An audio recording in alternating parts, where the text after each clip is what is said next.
Circulation में basically हमने ये देखना है कि दिस इज़ अ कैपिलरी, ये हमने एक कैपिलरी ड्रा की है। विद इन अ कैपिलरी दो फोर्सेस होती हैं, एक प्लाज्मा प्रोटीन्स की वजह से और दूसरा कैपिलरी हाइड्रोस्टैटिक प्रेशर। तो हम इधर लिख लेते हैं capillary hydrostatic pressure and second one is plasma collide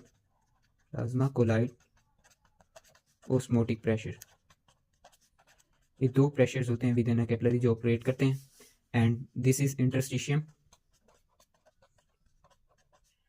with in interstitium भी दो प्रेशर्स ऑपरेट करते हैं। उनमें एक है interstitium colloid osmotic pressure and second one is interstitium hydrostatic pressure.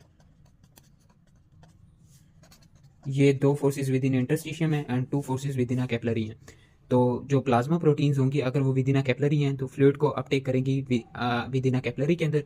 अगर प्रोटीन्स विद इन इंटरस्टिशियम है तो फ्लूइड को विद इन इंटरस्टिशियम रखेंगी। तो हम इधर एरो हेड ड्रा करते हैं कि विद इन इंटरस्टिशियम अगर प्रोटीन्स हैं तो वो इंटरस्टिशियम के अंदर फ्लूइड को रखेंगी। एंड अगर proteins with in a capillary हैं तो वो फ्लूइड को कैपिलरी के अंदर रखेगी। तो ये एक हो गया। लेकिन अगर हाइड्रोस्टैटिक प्रेशर कैपिलरी का है तो वो फ्लूइड को पुल आउट करेगा फ्रॉम द कैपिलरी से, यानी कि move away from the capillary into the interstitium में फ्लूइड को पुल करेगा। लेकिन अगर इंटरस्टिशियम का हाइड्रोस्टैटिक प्रेशर है तो वो फ्लूइड को from the interstitium into the capillary send up करेगा। ठीक हो गया। तो अब हम इनकी वैल्यूज लिख लेते हैं। हाइड्रोस्टैटिक प्रेशर जो होता है वो एट आर्टीरियल एंड पर डिफरेंट होता है और विनस एंड ऑफ कैपिलरी पर डिफरेंट होता है। एट आर्टीरियल एंड सबसे पहले हम लिख लेते हैं आर्टीरियल एंड ऑफ कैपिलरी पर कैपिलरी हाइड्रोस्टैटिक प्रेशर कितना होता है, वो होता है 30। ये 30 होता है। एंड इंटरस्टिशियम हाइड्रोस्टैटिक प्रेशर कितना होता है, वो है -3। ये 30, ये -3। And plasma colloid osmotic pressure कितना होता है, वो है 28।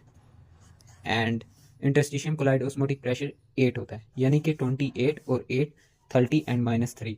ओके हो गया। And Venus end of capillary पर कितना प्रेशर होता है, वीनस एंड ऑफ कैपिलरी पर 10 होता है। Capillary hydrostatic pressure eight Venus end of capillary पर 10 होता है, लेकिन आर्टीरियल एंड ऑफ कैपिलरी पर 30 होता है capillary hydrostatic pressure.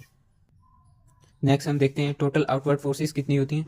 Total outward forces यानी कि जो फोर्सेस फ्लूइड को बाहर सेंड करती हैं from the capillary into the interstitium. तो टोटल आउटवर्ड फोर्सेस कितनी होती हैं, वो भी दो हैं टोटल आउटवर्ड फोर्सेस, जैसे कि हमने पहले कहा था। टोटल आउटवर्ड फोर्सेस में एक है कैपिलरी हाइड्रोस्टैटिक प्रेशर